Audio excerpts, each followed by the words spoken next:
Good afternoon, everyone. I'm stupid. The stupid fed astronaut. They have a nice meal of stupid every morning. Yeah. Who are you?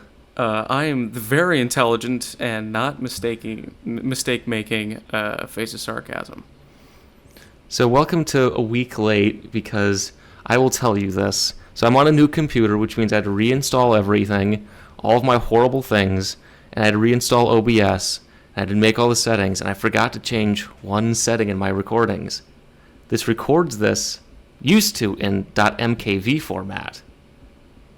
I didn't realize that until I wanted to start editing the first attempt at this episode, because I couldn't put it into Premiere Pro because it doesn't like MKV files. So I said, okay, I will convert this. I'll open up VLC, I'll tell it to convert. This will be great. I hit convert, and I realized I forgot to change the name of the file destination. So it told it to overwrite itself. Uh-oh. So it started converting an MKV by deleting it. Ooh. I can't convert nothing. That's what it told me, pretty much. Because I'm stupid. Ouch. So we're doing this again. Yay. And round two. I have to round two. Also, I have not looked at this in a week. Okay. So I'm sure your memory is very good about all the things that are happening. Yes. So this episode we're talking, and of course we have to redo the enthusiasm. So pretend like you didn't hear anything I said last week. Oh, that'd be easy. I forget. You forgot what? Huh? I don't know. Okay. Okay, so today's episode we're covering STS-39, and it was picked because of this one picture I saw from it. That is an awesome picture, by the way. It's a little light show. They're a little concert on orbit. Yeah. And of course, as our very late news, Ingenuity died. R.I.P. On Mars. Yep. Designed for 5 flights, did 72. Oh, nice. The rotors broke. Oh. One of them at least, which means it can't fly anymore. Dang. And other news, so the Impulse... Is it Impulse? No, it's Intuitive Machines. Their lander landed on the moon on Thursday, then tipped over. Oof. Do you want to know why? Why did it tip over? So there's a piece of software that's got to look at the ground, right? Like scan the ground to help, with landing, right? Because you might land on a rock. You don't want to do that, right? Right. They didn't turn it on. And for landing, their guidance system failed, so they had to use a NASA experiment for, I think, LiDAR to land. Oh, jeez. And it tipped over. Artemis is starting off good. I have such confidence in these systems. We're 2 for 2 for landings on the wrong side, because Slim landed the wrong way, too. Oh, nice. But their excuse is the engine fell off. I mean, that's a much better excuse. It's actually, you can see pictures in the navigational camera from Slim. Uh-huh. It's showing pictures of the moon, and all of a sudden you see the nozzle falling off. It's like, that's not supposed to be there. Man, they're starting to take Kerbal Space Program a little more seriously, aren't they? Oh, yeah, the picture of that thing landed on the moon. Just put the Kerbal, main menu on there. It's perfect. It's just out of that. So that's our space news. Rest in peace, Ingenuity. There'll be future Mars helicopters, because that's pretty much the only place you can put helicopters except Titan. I mean, that'd be pretty cool. There is a Titan helicopter being built right now, actually. Oh, awesome. It's called Dragonfly. It's nuclear powered. It's going to be awesome. Oh, that is awesome. Yeah. All right. So let's get going on this mission again. All right. So our commander is Michael Coates. He's from Sacramento, California. He's born January 16th, 1946. He's a Navy pilot and engineer, which that's going to be a theme for all of these guys. Oh, okay. Navy pilots and engineers. Yeah, who knew the thing with wings would require pilots? And engineers for engineering? Weird. Huh. Weird. Isn't that weird? So he's part of Astronaut Group 8. He flew as the pilot on STS-41D, and he was the commander of STS-29. So he was the pilot of 41D and is now on 39. He's now flying 39. Yes. Okay. I like numbering. The numbering's... Oh, yeah, numbering's great. So... He's also to become the 10th director of the Johnson Space Center, so that's a pretty cool career. Yeah, that's moving up. Yeah. And then our pilot is L. Blaine Hammond. He's from Savannah, Georgia. He was also born January 16th, but in 1952. Just 6 years later. Imagine that birthday party. I mean, that would save a lot of time and effort, because it's just You same know how day. awkward it'd be, though? What? It'd be really awkward, though, because I'll sing happy birthday, but you can tell who likes you and who doesn't based on which astronaut. It's like, more people are singing for you. Come on. Come on, guys. Yeah, it's like that one photo where it's like all the one woman has like all of the microphones, the other guy has like one or two. Oh yeah, that one. The guy looks so mad too. So... But I think those guys are just Eastern Europeans. They just look like that. Yeah. So he's an Air Force test pilot. Wow. Actually, you can tell. Not can draw. I figured out how to. So you can see by their patches actually. If it's silver with blue, Air Force. Okay. And for these, it's Navy. And when it's like black and gold. Yeah. And you can see that in a bunch of astronauts. You can see it. Unless you're a civilian astronaut, then you can pick. Oh. Okay. Whichever looks coolest to you, I guess. Yeah. Yeah. So he's from astronaut group 10. This is his first flight. Oh, so, nice. Yeah. Our mission specialist 1 is Gregory J. Harbaugh. Harbaugh? I don't know. He's from Cleveland, Ohio, so there's your excuse to be an astronaut. Get away as far as possible. Yes. Get away from, Ohio. Yeah. He was born April 15th, 1956. He's an engineer with an MS from the University of Houston. He was an astronaut group 12. So he did a bunch of engineering and technical management and support for mission control. So he worked with NASA beforehand. And he said, I'm going to be an astronaut now. And they said, oh, okay. All right. That's how that works. Yeah. He was also a flight controller, so he's one of those guys in the trenches at mission control. He was also notably on STS-39, which we covered before. Okay. This is his first flight, and he gets the coolest astronaut profile pic, I think. Yeah, definitely. He's in the spacesuit. It's got an eagle on it, too. Oh, yeah. That's pretty cool. Yeah. Mission Specialist 2 is Donald R. McMonagle. He's from Flint, Michigan. He was born May 14th, 1952. He was in the Air Force as a test pilot. Wow, what a shock. Yeah. He's from astronaut group 12, so they're buddies. And this is his first space flight. Oh, okay. I dig the watch, though. He's got one of those. Oh, yeah. That's really cool. That's a cool watch. That's a great watch. Yeah. Mission Specialist 3 is Guy Bluford. He's from Philadelphia, Pennsylvania. He's born November 22nd, 1942. He's an Air Force pilot. Wow. And an engineer. I've heard that. I think he's an electrical engineer, so. Oof. He's from astronaut group 8. He's from the 25 new guys. He was MS-1 on STS-8, and that made him the first African American in space. Nice. So good for him. He's cool. He was also the special mission specialist on STS-61A, which flew in 1985. Okay. Because numbers. Yeah. Okay. He did 5 space flights, too. It's got good experience. Yeah.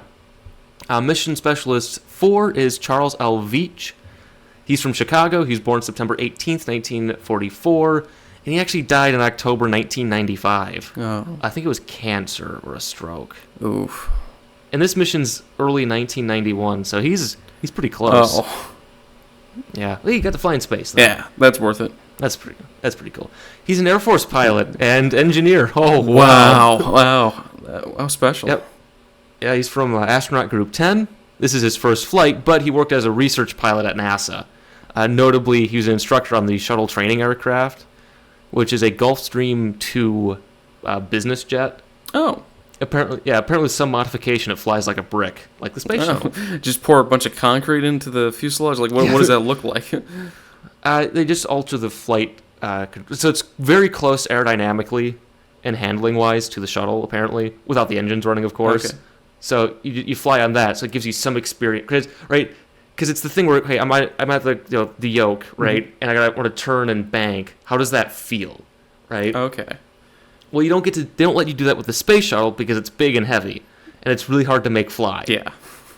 So you want to do it on a little Gulfstream, which is a lot easier. Yeah, and I guess they just give you like drunk goggles on it as well, and say this is how the space shuttle flies. This is what it's really like, guys. You want to fly this thing? You need to test the Yes. test flight and hold my beer. All right, guys. I'm an Air Force pilot. I don't fly these things. Okay, we're gonna keep going here before we offend more people. Can you imagine if we ever got a real astronaut on and we started doing this? He starts fist fighting us. Yeah, that would not end well. That'd be really funny, though. He just starts insulting us. What's wrong with you people? Yeah, you like watch their excitement for this episode just deteriorate over time. Like, these are the people I have to put up with. My press agent, he's going to the flame trench. Yeah. All right, so Mission Specialist 5 is Richard Hebb. Hebb. He's from Jamestown, North Dakota, which I have been there. If you grew up in Jamestown, North Dakota, I would understand wanting to leave the planet. Okay. Okay, there's 2 towns nearby. Fargo, which is an hour away, and Bismarck, which is an hour away, and there is nothing there. So it's a geographical oddity, an hour away from everywhere. Yes, there is nothing there except the world's largest buffalo. Oh, well, hey, there's something. Yeah, that's the only thing there. I've been there. I had my first job interview there. Nice. Okay. Yeah. It's also windy and flat. Oh, so the Earth. Yeah. I would understand wanting to leave the planet after living in Jamestown. Also, it's the hometown of Louis L'Amour, who wrote all those westerns. Oh. Yeah, if you ever go to a public library and look at the western section, there's basically 2 shelves of Louis L'Amour books. He's from Jamestown. Ah. Yeah. So he was born September 21st, 1955. He's an engineer. 1955. Yeah. Sorry. Back to the Future. Yeah, I know what you're referencing. I'm not gonna. Okay. Do you think any of our audience would understand that reference? Hopefully, they're nerds.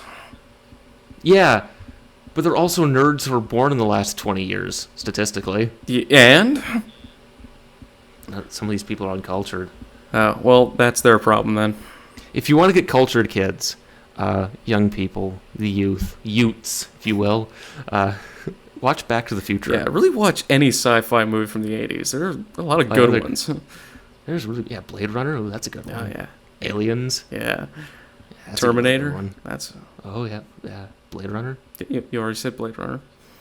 Yeah, Blade Runner is really good. Star Trek, Star Wars. Yeah. 2010. Yeah, a lot of good Ooh, ones. that's another good one. Yeah, we should do that. We should do that for an episode. Yeah. We should cover that. Because we've been to Jupiter with Galileo. Yeah. That's cool. All right, so he's an engineer with an MS from the University of Colorado Boulder. So he went from somewhere that's very boring to somewhere that's actually kind of interesting looking. Yeah. Yep. He's from astronaut group 11, so he's wedged between all these guys. So this is his first flight. Another first. He worked at NASA on crew procedures. So pretty much it's, okay, you're in space, you have all these experiments on the shuttle, you're doing all these different things. When do you do when? When do you do when? What do you do when? Oh, okay. Right? So, like, coming up with schedules and... Yeah. Okay. Because the last thing you want to do is have the crew up there and go, okay, what are we doing now? Well, I don't know. Do I turn this knob or do I turn that knob? No, don't turn that one! Okay. After this one! But first. Right, because they just stare out the window the whole time. What? They just look out the window the whole time if they didn't have stuff to do. Yeah, that would... I mean, that makes sense. Yeah. You had a beautiful view. Yeah. So he did lots of procedures planning. So he's good for this mission because it's really busy. A lot of science experiments. Okay. So our orbiter on this flight is Discovery. Yeah. Yay! So this is the 40th flight of the Space Shuttle program. This is the 12th flight of Discovery. Okay. And Discovery's previous flight was STS-41. So it's the 40th flight, and it's called STS-39. Yeah, because again, so the numbers come from when they were planned. Okay. But not when they actually flew. Because things got delayed, things got to get moved around. Okay. Yeah, That makes sense. Yeah, I could see it. Mm-hmm. Yeah, well, actually, in the Gemini program, Gemini or Gemini, depends on who you ask, 7 launched before Gemini 6. Okay. But it was because it was planned for that, but they launched it earlier. Yeah, well, because Gemini had the abort. The engines turned on and turned themselves right off. Oh. Yeah, it's when we actually get to other missions that aren't space shuttle, we'll talk about that. Okay. Yeah. Okay, so this mission is actually DoD. Ooh, Department of Defense. Yeah. Yes. It's unclassified, which makes it really cool. Yeah. Except for a few things, as we discovered last time. So there's a bunch of experiments on board. A lot of them are in support of the Strategic Defense Initiative, SDI, which back in the early 80s was known as Star Wars. We wanted to fire lasers at ballistic missiles from space. I mean, is there anything cooler than doing that? Things that do that work. Oh yeah, having it work. Yeah, that's. Yeah, there was one called Excalibur. Oh yeah. Yeah, which was a nuclear bomb powered laser. I use the didn't nukes work. to fight the nukes. Yeah, so you'd have in orbit a nuclear weapon, of course, as you do. As you do. And there's a Soviet ICBM flying. We'll light off our own nuke, and they shaped it like copper rods, I think, at a certain length would actually like focus the energy of the nuclear explosion, just fire a laser at it. It's really cool. It didn't work. Oh. Yeah. So this is what this mission is about. It's about not lasers though. No lasers on this, which is a shame. Yeah. Is there a mission with lasers on it? No, I don't think there are. Dang it.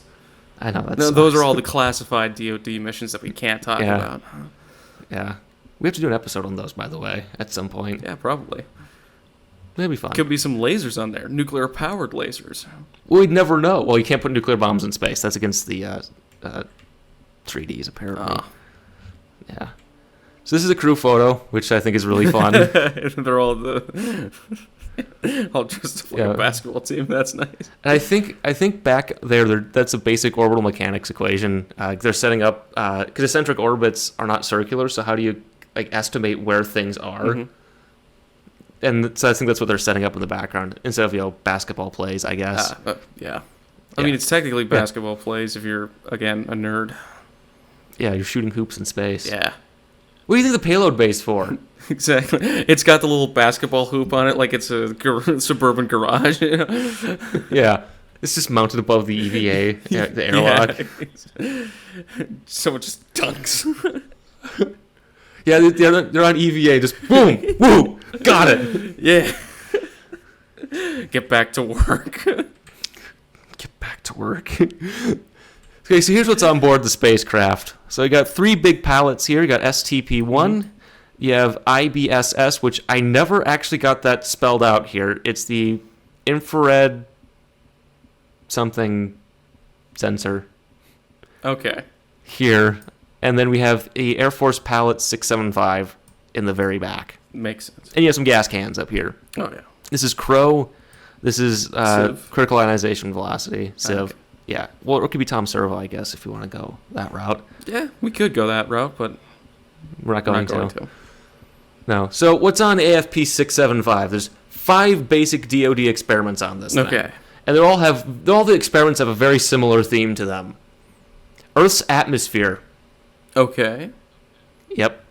Aurora, the Earth limb, the air glow, some celestial objects, and the environment in and around the shuttle payload bay. Ooh, okay. Yes. So the first one's called the Cryogenic Infrared Radiance Instrumentation for Shuttle, Cirrus 1A. They actually tried to fly it earlier, and it didn't work. Oh. So they're flying it again. That's why it's 1A. Okay, yeah. So the objective is to get simultaneous spectral and spatial measurements of infrared atmospheric emissions from 30 to 300 kilometers up. Okay. Including observation of auroral emissions. Aurora Borealis. Yes, or Aurora Australis. The southern one, Australian. Australis, yeah. Yeah. So that's, where is this? So it's this guy. Okay, the big can. It's the cylinder. Yeah, it's a can. Then we have the far ultraviolet camera. So that's the 3 tubes next to each other. Okay. There. This will observe natural and man-made emissions, such as aurorae, air glow, Ohm's plumes, fuel cell purges, water dumps, etc. And it'll also look at some interplanetary interstellar media.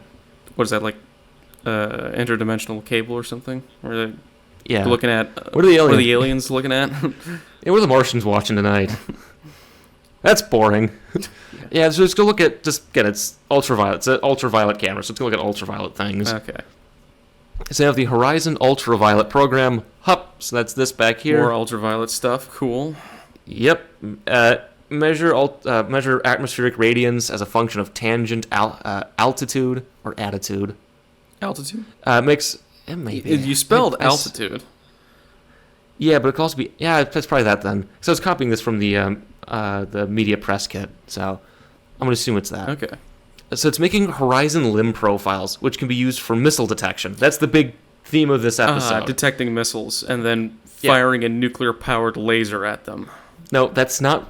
No, we already canned that by 1991. We gave up on that because it was too silly. cool. No, it didn't work. It was too cool to work. Yeah. So pretty much the idea here is characterize what the upper atmosphere looks like, because when a missile flies through it, it'll change it. Okay. Can you detect that? Got it. And then shoot it That's down what we're again with a nuclear... A giant space laser, I guess. Yeah. Okay. So then you have the QUIMS, the quadrupole ion neutral mass spectrometer. That's this. Okay. Uses a quadrupole magnet to measure gaseous contamination. What's quadrupole? It's got 4 poles, right? Oh, okay. It's a magnet. North-south, north-south. Yeah. Okay. That's it. Then the uniformly redundant array. So it's redundant across about this. the whole thing. Yeah. It's just, we don't need this. We'll just move on. Yeah. So it's doing the capabilities of X-ray coded aperture imaging technology. What does that mean? So the aperture is the part that looks through it, right? So you have the part that takes pictures. And they're trying to, and I showed you this last time, and we'll show it, it's coming up in a few slides. Yeah, I still didn't get it. I don't understand this either, because I'm an engineer, I'm not an astronomer. Okay, I'm more interested to talk about, like, engines. Again, I was just talking to you, I showed you the videos of the Titan 4 production. Yeah. I was more excited about that. Yeah. That and the obvious 1987 production values of it. Oh, yeah. Oh, yeah. So it's looking at things... And also, we have some tape recorders here, so we got the VCR. Nice. I keep saying it's a VCR. It's not that, but I like saying that. It's basically that. Like, really, come on. You just have a magnetic tape in there. So this is forward, by the way. So that's forward for reference. So we look at pictures of the payload bay. Okay. So then we have STP-1, so that's Space Test Payload. So this is actually a secondary payload on the mission. So as a secondary payload, the primary goal is don't mess with the other experiments. Oh, okay. Right? It's the same thing with like satellite launches, right? You have a primary and secondary payload. So you have your big geostationary satellite, and then you might have another side CubeSat like mounted to the side of the payload adapter. Mm-hmm. The only requirement for you, if you want to be a secondary payload, is when you deploy, you don't mess with the first one. Okay. That kind of thing. Okay. Yeah. So it's got similar experiments on board. So you have the ultraviolet limb imaging experiment. What do you think this is about? I don't know. No idea. Ooh, that's a toughie.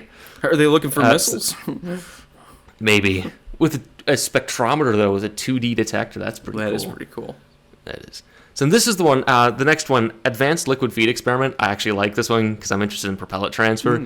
So what they're doing, so this is it here. It's these 2 cans, these gas cans here. Okay. Is they have liquid Freon 113 in it, which simulates storable propellants, and they're transferring them between a big and small tank. And they're trying to figure out if you can do that and you can measure it. Okay. Yeah. So it's really cool. And so it's got a TV and video recorder because, as you saw last time, I actually got pictures of this. Right. And of course, they're the highest quality images, as we'll see. Of course, this is the early 90s, during the great pixel shortage, so... Yeah, well, post-war, you had some of those disarmament treaties, so you had to disarm some of your pixels. Yeah, it makes sense. Yeah. So we have SCIRT, which is the Spacecraft Kinetic Infrared Test. Obtains spectral measurements of the shuttle glow, because as you see in some pictures, the shuttle kind of glows. Yeah. Because of atmospheric hitting it. Oh. So trying to figure out what's inside that. What's hitting this thing and causing the glow? Okay. So it's got the gaseous luminosity of optical surface and the circular variable filter as part of it. Okay. So that's gloss right there. Mm-hmm. I guess the other part of it's just they decided not to label. Oh wait, no, it's SCIRT CV-F. It's at the bottom. Oh, there it is. In the middle. There. Yeah, it's the big tank. That's the gas can. Yeah. So that's the ultraviolet one here, right next to it. So here's some avionics. So that's boring stuff. Yeah.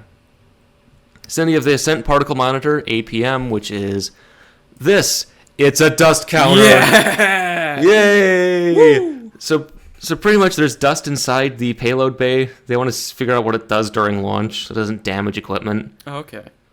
The last thing you want, right? You open up the payload bay doors, and then the dust kind of pops out. You know, you don't want that. You gotta just dust off this old girl. Yeah, little experiment here. Okay. You gotta get the vacuum cleaner, you know. Yeah, get the vacuum cleaner in space. You just turn it on and nothing happens. What's going on?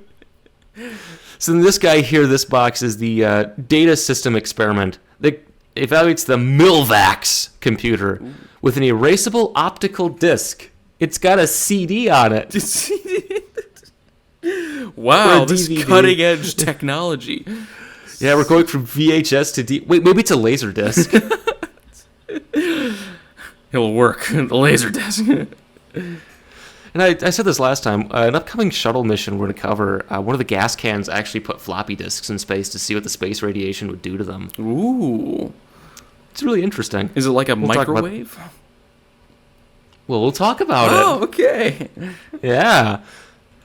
So then you have the IBSS. So this is the Shuttle Pallet Satellite, which we last saw on STS-7. Mm-hmm. Right, so it's this pallet here. You can put experiments and all this stuff on there, and then the Canada arm will just take it out and you could release it. Just put it into space, and then you grab it later. Yeah, and go pick it up later. Here, hold this. Yeah. Come back. Orbital mechanics is like, oh, okay, I'll hold it. Yeah.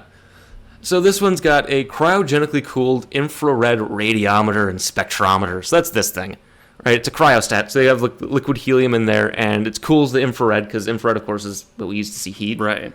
So you got to keep it really cold, right? James Webb has liquid helium on it right now. Keep it very cold. So it can cool itself down. Yeah. So you got to see, oh, look, there's some TV cameras. Cool. Got some tape recorders. VHS. Yeah. And these are all these other things here are mostly just for the SPAS itself to operate as a little spacecraft. So they also, so 2 low-light TV cameras, so it's dim. So this experiment will gather data on the optical signature of the ohms and RCS exhaust plume firings. Ooh. Yeah, because NTO, MMH are the propellants for ohms and RCS. They're also basically the propellants of Soviet ballistic missiles. Ah, so if you can detect them firing, you could spot missiles. You can see what those look like in the atmosphere. What's interesting is, so the United States, our ballistic missiles are all solids. Okay. Because solids are easy to store, they're easy to cast, they're pretty dense, just like me. Right? You light them up and they go. Okay. But the Soviets, they didn't really build large solid motors. You want to know why? Because they didn't know how? They didn't have the rubber to make the binders. Oh. Whereas we had that accidentally. What do you mean accidentally? Yeah. So in 1926, this guy was experimenting to try to make antifreeze, of all things, a lot more easily. Uh-huh. And then so he left his experiment over one night, and we came back, and he was like, I made rubber. What? He just made rubber? Yeah. It was a liquid castable rubber. It was a polysulfide rubber, and now obviously the ones we use now are hydroxyl terminated polybutadiene, which is way better. But he just accidentally made this rubber that was impervious, artificially produced, by the way, rubber. Because back in the old days, you had to get rubber from trees. Oh yeah. In the Congo. Yeah. Which is not good. No, that sounds great. Oh, it's horrible. Right? Ideal. Yeah. So the Soviets never really developed the rubber binding technologies that we did. They weren't messing around with antifreeze and leaving it out overnight? No, they were drinking it. If you want, again, I just want to emphasize this. Lions Led by Donkeys covered the Soviet invasion of Afghanistan. Uh-huh. And apparently the Red Army soldiers, in their boredom, would experiment with different, cleaners, because they had alcohol in them, to see which ones you could drink without dying. Apparently the best job you could get was in support of the Air Force, because on the MiG-15, it had an alcohol-cooled radar on it. So they drink that. And just drink the cool. Yeah. Apparently that was the best job to have. I don't know. It just speaks to something. We're going to keep going. Yeah. So Soviet ICBMs are all storable propellants. So the NTO, the dinitrogen tetroxide, and then some form of hydrazine, because that's what they worked with best. They're storable, high density, room temperature storable. That's what they mean by storable, right? Because like Atlas and Titan 1 were liquid oxygen. Well, that boils, so you have to fill it up before you launch. You had to have this thing ready to launch in 24 minutes. Okay. It would take 36 to fill up an Atlas. Yeah. So by the time you're ready to launch, it's all over. But solids, you just, right, put them in, fire them. Yeah, makes sense. It's a lot easier to deploy, yeah. Well, we also had Titan 2, which was NTO and Aerozine 50. But we phased those out because storables like eating their tanks. Because there was an incident in 1980 where they were checking like the refueling the upper stage of a Titan 2 in the missile silo, and they dropped the wrench. Uh-oh. It bounced off a tank and it started leaking. And a few hours later it exploded. Oh, jeez. It was about 30 miles outside of Little Rock.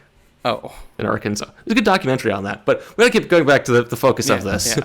So they're trying to look to see if they can find the signatures of ICBMs over the horizon. Okay. Right, because it's going to cause atmospheric distortions. Can you detect that? Got it. Okay. From space.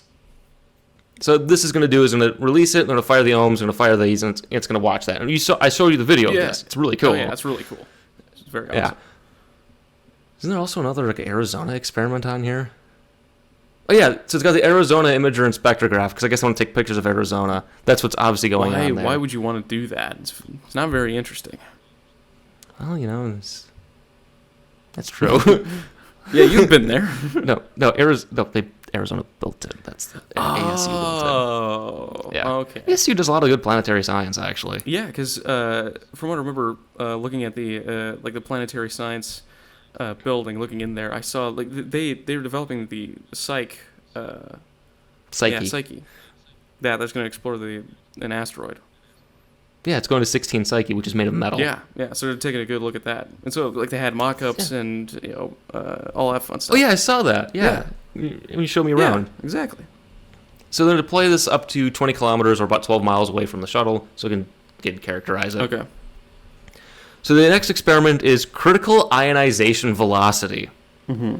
So what that is, an interaction of neutral gas molecules, like rocket exhaust, and the ambient weakly magnetized plasma of the upper atmosphere. Okay. Right. So with neutral molecules like xenon, or what was the other one they had? They had xenon, neon, carbon dioxide, and nitric oxide, where they don't ion. It takes they can ionize with a certain amount of energy, right? Okay. The idea is, though, you could cheat doing that by throwing the gas out really fast through a weak magnetic field. Okay. So it goes fast enough through this magnetic field, through kinetics, chemical physics. I'm an engineer, not a physicist.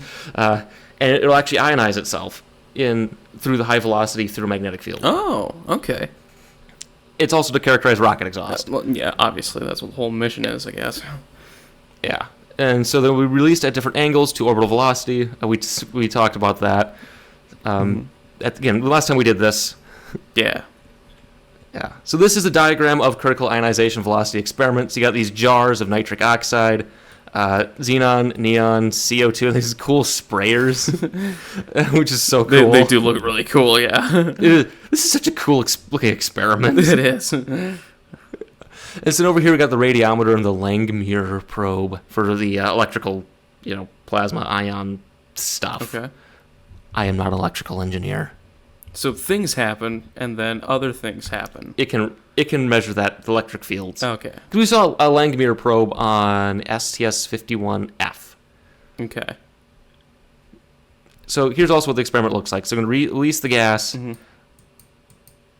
and velocity is going there, so they have this gas plume, and they're going to see if it ionizes. Okay. And this will look at it and take pictures. Got it. So then we have the Chemical Release Observation, CROW. So this is going to deploy 3 sub-satellites that have MMH, UDMH, and NTO, also known as Soviet ballistic missile propellants. Also Chinese. The DF-5 runs off that. But they switch over to solids. Even North Korea is switching over to solids. Everybody's just switching over to solids. They're easier. I think they take a third the time to deploy. Yeah, that. Like in the field, like you put them on the truck. You ever see those tank parades, right? They got the trucks with the missiles on the back. Yeah, liquid ones take 3 times as long as solids. Yeah. To deploy. So then it makes sense to switch over to solids. It's just faster. Yeah. So these will release chemicals at a distance away from the space shuttle, and it also has a radar beacon, so I can see it. I can take pictures of it. Right? It's flashing. And then it'll release chemicals. These will simulate propellant leaks from damaged ICBMs. So once you fire your giant laser at it, it's going to melt the hull and it's going to release gases. That's how you're going to test. Oh, okay. Yeah. So here's the con ops of that. So it's going to take looks at that. You're going to have a 707 or a DC-8. Maybe it's a DC-8. Maybe it's a DC-8. All I know is that this is very much a military diagram. Oh, of course it is. Where's the soldier? We'll put a soldier in here. Yeah, cool little guy in there. There's a soldier. Give him his little helmet, you know. He's happy in his helmet. and he's got a computer. Yeah, a little laptop. Yeah. Or a tablet. Here's this laptop. It's really big. It's a giant laptop. It's in the 90s. It makes sense. Yep. So there's our soldier. We gotta draw the sun in too. Here's the sun. I'm doing this again. Don't stop me. There's the sun. And it's gonna be different. He drew it differently from every other one. Yeah, so that's what chemical release observation. This is really cool. You've seen the video of it. I'll put the video of it in the description. It's really cool to watch. Yeah. And the only other experiment is the multi-purpose experiment canister. It's a gas can. Okay. You know what's inside it? Sorry, what? No, I don't. What is inside it? That's classified. Ooh. It's the only thing that's still classified to this day. We don't know what it is. There's something in there. It's a multi-purpose experiment. It's a sub-satellite, yeah. Sorry, hang on. Gotta mute my phone. Keeps telling me that I'm getting emails. Oh, see, I set my phone to vibrate. I'll mute it. There. Yeah. Sorry. I'm not editing that out. Any of this? No. I'm lazy. Oh, okay. All right, so let's. So here's, of course, is our crow. Here it is. Look at that. Mm-hmm. So there's a little sub-satellites and a little gas can. It goes out. Okay. And then, of course, here's redacted. Ah, right. So there's yeah, in there, right? Yep. So is in there. The thing is in there. Yeah. It's in there. Yeah. Does the things. You know. You look inside and see the. Yeah, it's right there. Classified. Yeah. Weird. Okay, so here's some pictures of the other experiments, right? So I don't know what this one is. Upper right. This, I don't know. It's called Clouds 1A. No idea. No, beats me. Yeah. Science. I mean, NASA doing all these things, right? Yeah, with this advanced technology and throwing floppy disks into space. See what happens. So this is a Quims. Here's the quadrupole there. It looks like a container. Like there's something in here. There is. It's the. No, that's this. Right. Yeah, I know. That's the quadrupole. It's a motor logic box. Also, it wants to debate them. Yeah, it's two motors having a debate about something. Yeah. The nature of electric flow. I don't know. So then here's the HUP experiment, which looks like a cannon. That definitely does look like a cannon. That's a cannon. Yeah, that's a cannon. Yeah. And then we have the ultraviolet experiment up here, which looks like something like a low budget movie would make. It looks like a really old camera, you know? Oh yeah, that's what. Yeah. That's also what it looks like. Yeah. And then this is the aperture of the X-ray thing, the redundant one, which is hypnotizing me right now. Oh god, they're all moving. Yeah, but why is it like this? So it's simulating different apertures. So you have an image, it goes through the different apertures, right, like a camera. Uh-huh. That's what it is, right? Okay. And it wants to be able to piece them together with the computer. Okay. It's computer nerd camera stuff. Okay. Yeah, I still don't get it. I didn't bother to reread about this before we recorded, by the way. I had a whole week to fix this, and I didn't do it. Yeah. I'm good. Oh, well. Okay, so let's get ready for this. So, the launch is set for March 9th, 1991. Okay. It's on the pad. It's great. They find cracks in the doors. Oh, that's not good. On the external tank umbilical doors. All right, so this is where they feed the propellant from the external tank into the shuttle orbiter through the bottom of it. Where the heat shield is. The heat shield, the important part. So these are umbilical doors in the heat shield. Yes, they open up, so they feed the propellant in, hydrogen, oxygen, and then when they detach the external tank, they close. The doors close. And the doors, the heat shield, and they discovered cracks in them. Yes. Yeah. So, that's a bit of an issue. Nah, I'm sure it'll be fine. Just fly it. Yeah, and oh man, I have to talk about Starship's tiles falling off again for my next video. Yeah, well, that'll be later. For now, let's just keep going. Let's just keep going. So they roll it back to the VAB and destack. Put it back to the orbital processing facility. They say, "Oh crap!" So then they take them off of Columbia. But they just take the doors off of Columbia? Yeah, they took the hinge. Yeah, you can do that. Again, these are all cannibalized, right? The SSMEs are different each flight. Oh. Same with the OMS pods and the RCS thruster cluster up front, up on the nose. They're interchangeable. So everything is interchangeable? Yeah. Oh. They just take parts off each other. So it's like, nah, you're not using them. I'm going to take them. Yeah. This is mine now. Dang it, Steve! Stop taking my stuff! Oh, this shouldn't say Columbia. It should say Discovery. Yeah, just pencil it in. So they roll it back, they put them back on, they stack it, it's great. They roll it out to the pad again, we're to launch. It's set for April 23rd, and then they find a transducer on the high-pressure oxidizer turbo pump had some issues. Oh. So they fixed it. Okay, that's good. Took them 5 days. Pretty fast turnaround, yeah. Again, they just go up to there, they go, okay, we'll fix you. Yeah. I mean, it only takes 5 days, like, come on. Yeah, well, you gotta drive up there. You gotta take a look at it. Gotta take the parts off. Do some a lot of documentation in these things. Okay. Yeah. So it's 10 minutes of work and 5.5 days of paperwork. Yeah. Oh man, the joke was that the shuttle could not launch until you had a shuttle stack equivalent of paper involved in that mission. Nice. But I'll tell you this: documentation is very important in these programs. Oh, absolutely. So I'm not going to say that you shouldn't do documentation because. Something goes wrong, you want to pinpoint Steve and fire him. Yeah. Hey, Steve, why did you do this? You signed this, buddy. His face just goes white. Oh no. Oh no. He runs. Yeah. In a really comical manner. Just runs away. Skedaddles. Yeah. A little cloud of dust, Measure it, measure it. Yeah, measure that. Yeah, some scientist just pounds. Measure that. But he gets this cool image from the program. So here's Columbia for its flight. Don't worry, it's got doors. Does it have Discovery's doors? Yeah, they're broken. Someone documented that. There's a little tape thing, don't launch. Yeah. What? And there's Discovery, it's ready for its launch. I think this one has Astro 2 experiments. Okay. Which are... Yeah, so it's the sequel to STS-51F's experiments, if I remember correctly. Okay. We'll get to that. Right.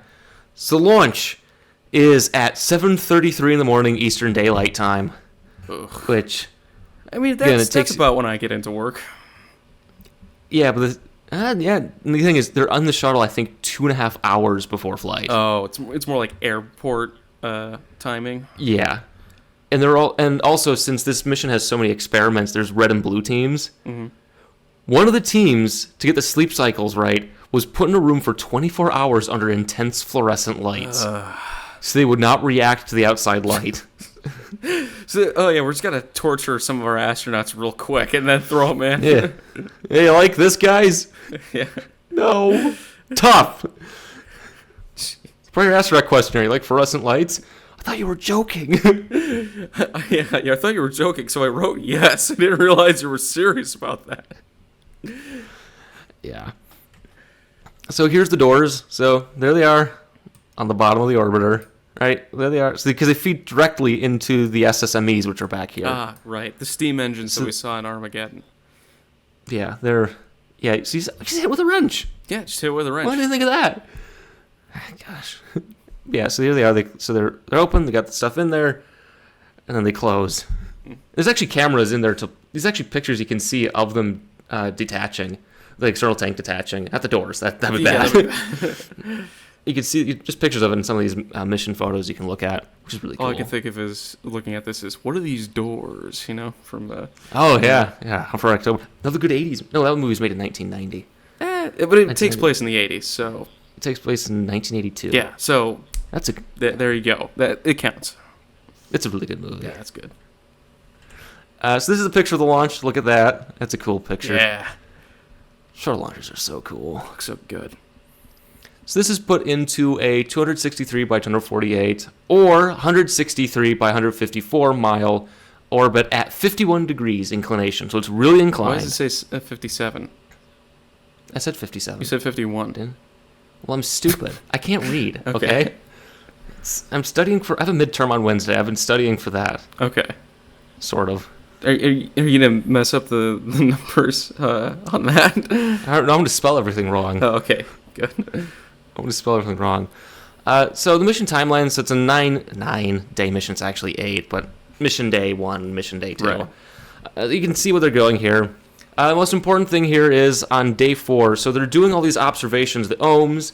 They got the shuttle in different orientations, right? Mm-hmm. So they do something called the Malarkey Milkshake. So they fire one of the ohms pods to pivot the shuttle rapidly. Rapidly, 6 minutes. But they pivot the shuttle and fire the other one to stop it rotating. And it's named for John Malarkey at Collins, who came up with the maneuver. Wow. Yeah, it's called the Malarkey Milkshake. Malarkey Milkshake. Which is really cool. All right. So this is the mission plan, but AFP 675 was delayed because the tape recorders failed at 4 hours into the mission. The VCR is broken. Yeah, VCR broke, guys. Dang it, not again. So what they had to do is they had to do some MacGyvering, right? They had to go into the wiring and rewire the AFP to transmit data into the K upper band antenna. Just do real-time transmission of data. Oh my! Ugh. Which is the exact opposite of what happened on Galileo. Or the antenna broke and they had to use the tape recorder. This one, the tape recorder broke, so they had to use the antenna. I have a picture of that coming up. Okay. I hope it's not one of those situations where they started with the VCR and then built the rest of the AFP around it. Well, you saw it. It's just mounted on the side. Yeah. Okay. Yeah. But it's the wiring that's inside, because they didn't think they'd have to do that. Great. Okay, so here's I don't know what this experiment is. Oh my gosh, what is that? Yeah, that is What is this experiment? Oh man. That's a bizarre experiment. Some, NASA piece of... That says Nikon. They misspelled NASA. Yeah. Uh-oh. Oh, got some duct tape. Ah, nice. That's the most important part of your mission. And paper so everywhere. Oh, yeah. Actually, one of the missions coming up has the longest piece of printed paper in space. Oh, cool. Because they had that fax machine to tell them what to do. Right? Yeah. So it's just this big roll. They just printed that all out. It's just really long. Jeez. Yeah, so they're on the flight deck here with the experiment. It's classified. You know what that is? That's what it is. Oh, yeah. All those switches. Look at it's just so many. And that's what training is all about, really. It's figuring out which switch does what. Pretty much, because a lot of these are backups. These are put the shuttle in this conditioning, and then you have a bunch of spares. Right. I mean, everything's Right. going to break, so you want spares. So what they do in training is you sit in the shuttle flight simulator. You do a successful mission on your first day, right? Get to know the crew, get to know everybody. Mm-hmm. And the test controllers then say, "Well, this is the only time you'll ever experience this until launch." And then it's 12 months of them killing you. Oh. In flight simulators. Well, this broke. How do you react? Because it's so that if something does happen, you don't freeze. Oh, okay. So you're prepared. It's like, oh, this is wrong. We got to do this, that, and this other thing. Flip, right. It's Apollo 12 SCE to aux, right? That sort of thing. Okay. So here's Guy. He looks like he's having a good time. Yeah. In his sleeping bay. Yeah. Again, there's their social media, dad profile picture. Yeah. Except the background is the space shuttle. You got the perfect orientation to that way you could see the rest of it. Right. Oh yeah, it's a great. Again, social media profile picture right there. Yeah, like that. Yeah. Oh yeah. That's what you're using for everything. Of course. I would. Yeah. So then over here we got another crew member. I forgot the name already. Is this Hammond? No, I think it's... Yeah, because it's the pilot. I thought it was Commander. No, this is the pilot. Oh. Commander is Coates. Yeah. Yeah. So this is... They're doing stuff in the mid-deck. Goofing off. Because as you saw in the video, they were goofing off. Oh, yeah. That's right. Because, again, they didn't have a proper schedule. Right? So that's... Yeah. Well, he was on the mission. He's like, I'm not doing anything. So here's Veach. Here he's having a good time in space. Oh, look, film canister. Oh, yeah. That advanced NASA technology. Yeah, look at that film canister. And look, there's a grounding pin. Oh, cool. I guess. Oh, what do you... Yeah, the shuttle is Earth. Wait a second. Wait a moment. There's no ground in space. Yeah, so this is. I think this is the mission commander. Again, it's been a while. I'm studying. I'm doing a bunch of things. It has been a while since we've seen their faces. Maybe we should switch that around to where we show the launch and then show the crew, so that way we don't forget them when we get to this point. Nope, too late. Well, also normally when I do these, I do a review the night before, so I remember everybody's names. Okay. It's just I've been so busy lately. Okay. Yeah, solid propulsion's fun, but it takes a lot of time. Yeah. So here's a crew photo. They're all having a good time in space. Yeah. Yay! And then this is them doing some MacGyvering, right? Oh, okay. Right. They got the duct Yes. tape. They got the bubble gum. They got Yeah, all of that. splicing some wires in. It's really cool. Yeah. They went under the yoke, the steering wheel of the space shuttle. They pulled that out. Started pulling out the wires. Yeah. Started Yeah, there's one guy holding the flashlight. Yeah. It's just like my childhood. Hold it right. No, hold it the way I want you to, not the way I said. Yeah, you should know this by now. So here's SPAS being deployed with IBSS. There's a big cryostat there. Got the RMS. There's a camera, TV cameras, and then of course here is the redundant array going on there. Oh, there's the here's Cirrus pointing at something. Space, it looks like. Yes, let's look at space. Yep. And there's a big orbiter bay. Oh, look at that. It's nice and big. Yeah, these are some nice photos. And then here it is going off. Yep, it's going to the moon. Yep, then there's the moon. Yeah. So here is one of the Crow satellites being deployed. Going, out. Yep. And then here it is deploying. So here's Crow itself. Here's the spacecraft. And then this is the gas cloud being taken by the SPAS deployed. Kind of like in a donut formation. Yeah, well, it's space, right? It's three-dimensional. It's outgassing. It's really cool. Yeah. Here's the payload bay again, so you know what's going on in all these shots, right? So here's the Crow. One of these is wait, I think this is the classified one. Oh, that's where they have the... So wait, we'll black that out. Yeah. That's not there. That's redacted. That's redacted. The is in there. Yeah, Yep. Yeah. So here's our. So right here's STP. That's open up. There's our experiments.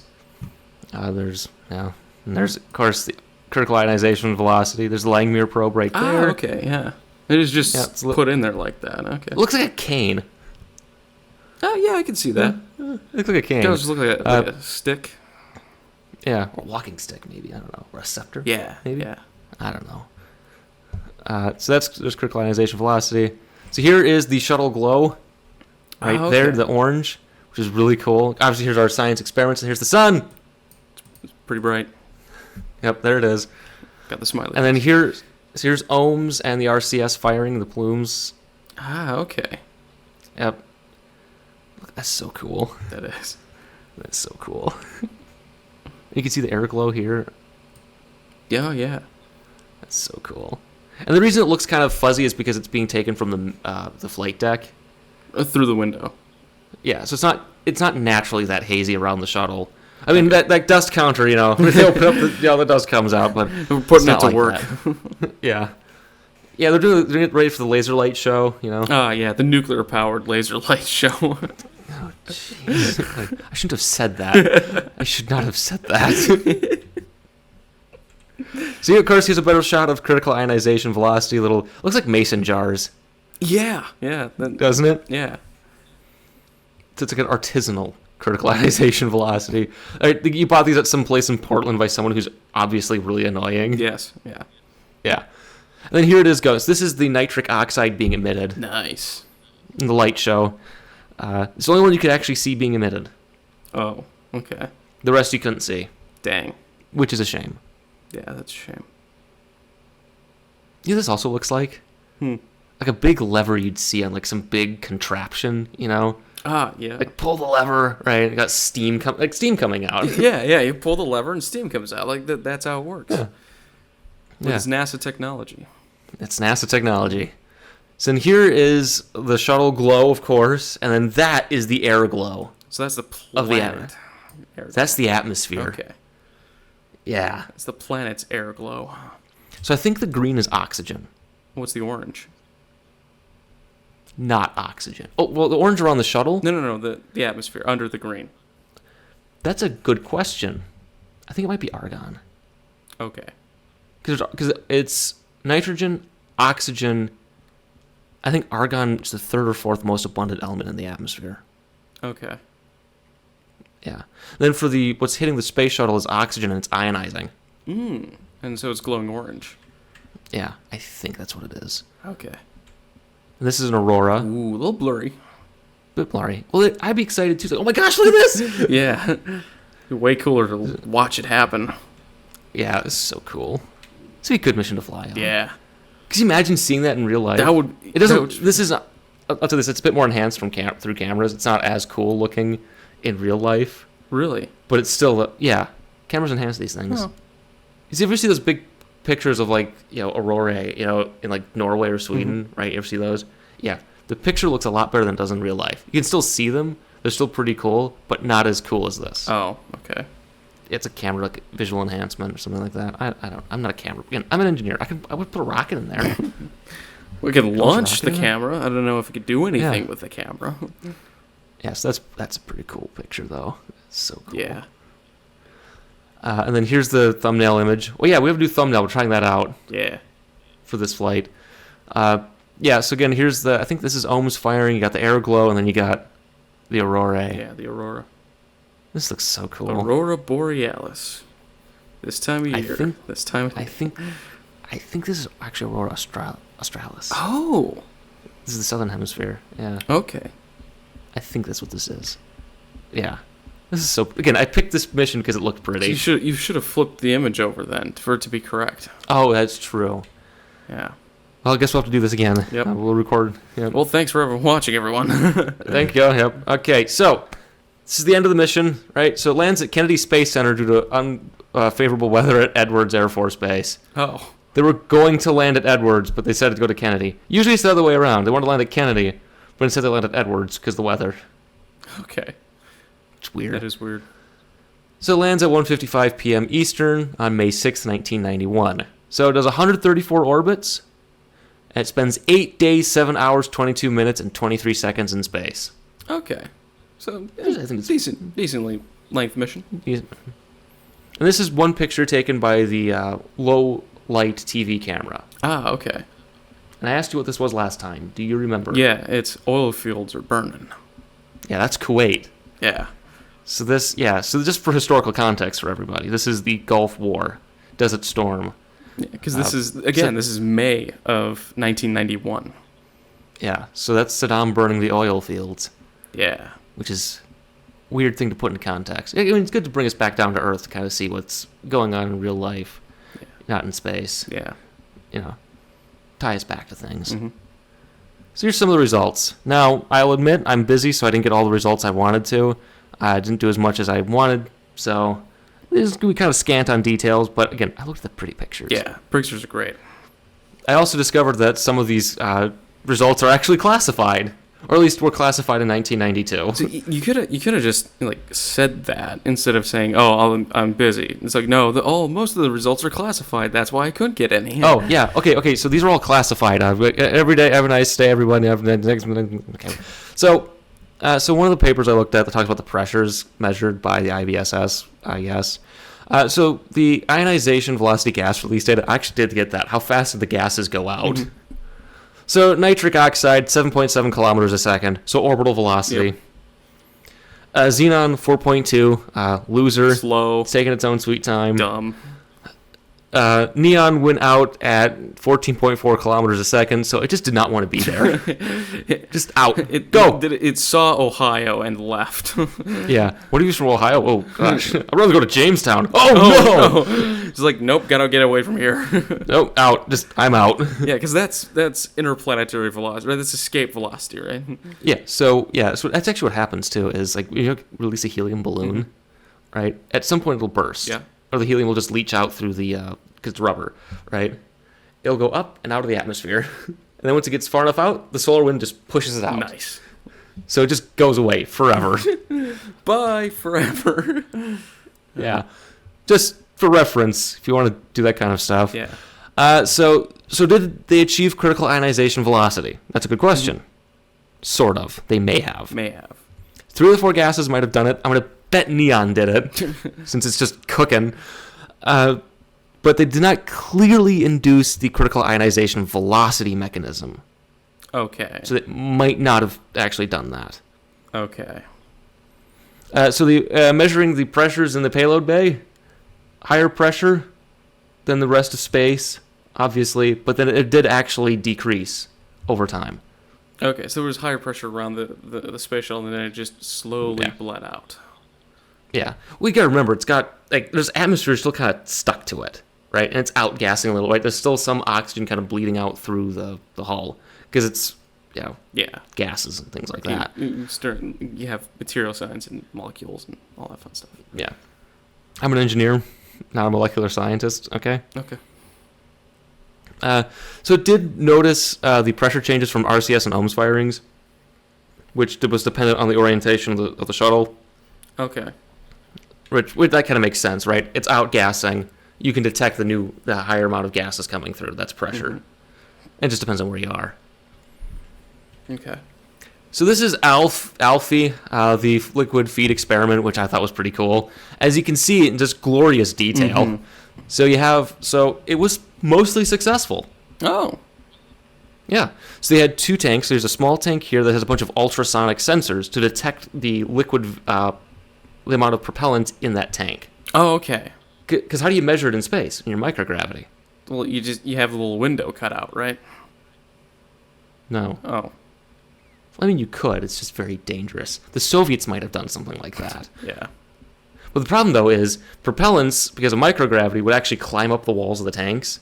Oh. Because of, like, it's like one of the molecular forces, like van der Waals forces, doing that. Oh, okay. See, if you ever see a footage of propellant tanks in space somehow, you'll notice that the propellant kind of climbs up the walls instead of... And some of it will, like, float around in globules, but for the most part, it sticks to the walls. Interesting. Yeah, so what this did was it used pumps to pull propellant Freon, which is a simulant of the propellant, out of the big tank, which is this, and move it over. So they tested all that. That worked pretty well, apparently. Oh, nice. It worked really well, yeah. So they did vapor detection, because that's the other issue, right? You want to start up your engine and have vapor in the lines. Yeah. It won't burn right. Yeah. So you got flow meter measurements, for propellant transfer. That's pretty good. So I've been doing this, yeah. Again, propellant transfer is kind of a big thing. So you want to refuel satellites in space, and no one actually is doing that right now. There's some missions coming up that are going to try it. Okay, but we do have experiments showing that it is successful. Oh yeah, the Soviets did it on their Salyuts. Oh, okay. And then actually the ISS. But their method of doing it was, say they dock a Progress, their resupply ship, and they have a big piston in the tank, and they just push it out. That's how that works. And there was the Orbital Express mission that we did in, I think, 2007, which did a bunch of different propellant transfer techniques. Okay. That's in the pipeline. Don't worry, we'll talk about it soon. Okay. And SpaceX has to use this to land on the moon. Oh, okay. They got to demonstrate that. Yeah. They're going to do that? Are they actually going to do that? They have to. Oh, yeah. Starship's got its problems. It's not a very good design for this. So here's actually some TV footage of the tanks. Okay, this is the student's copy. Yeah, it's Xerox. It's a copy of a copy, and it looks like it was woven too. So it's actually a copy of a quilt that was made of this. I guess someone painted this on canvas, and that's the texture we see. Oh, that's what that is. Yeah, or it's a quilt. You know, Yeah, it could be quilt. Yeah, it's a very bad quilt, but it's a quilt. Yep. So that was STS-39, a very pretty mission. Yeah. Yeah, it's pretty. I like pretty missions. Yeah. You want you want a hint on what the next space shuttle mission's gonna have? What? You want a hint? Yeah, sure. Give me a hint.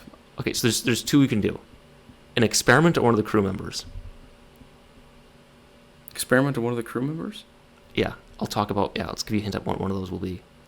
Oh, I'm so confused at what's happening right now. I want to give you a tease. Okay. They're both related to animals, actually. Okay. Do you want to know a crew member or one of the experiments? Let's do an experiment. What's one of the experiments? Bees. Bees. Bees. Bees. Yes. You like jazz? You like bees? So that's what the next shuttle mission is going to be. But STS-39, cool mission, right? Yeah. Oh yeah. Really interesting. DOD, yeah. Real cool. Oh yeah. No space lasers though. Yeah. Those unfortunately don't work. So, and we can't put nukes in space anymore because of reasons. Yeah. Again, you should see pictures of Starfish Prime though. We lit off a nuke in space. It fried so many satellites. Why did we do that? To see what would happen. Just because? Yes. It knocked out all the electricity in Hawaii. You can actually see. There's pictures of it. You can see. There's like this kind of this orange glow in the orange-red glow in the sky from Hawaii. Yeah. And then we just decided, we should probably not do that ever again. That was really stupid. We're not doing that again. So that's STS-39. What's our next mission? Because you're doing it. Yeah, I'm doing this one. Mars Global Surveyor. We're going to Mars. Going to Mars. Yeah. Yeah. And in editing, I will put in the smiley face picture.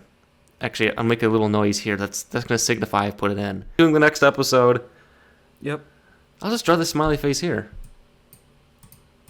There we go. Yeah, use that to remember by. Yep. This should be an interesting mission. Weird noise. Yeah.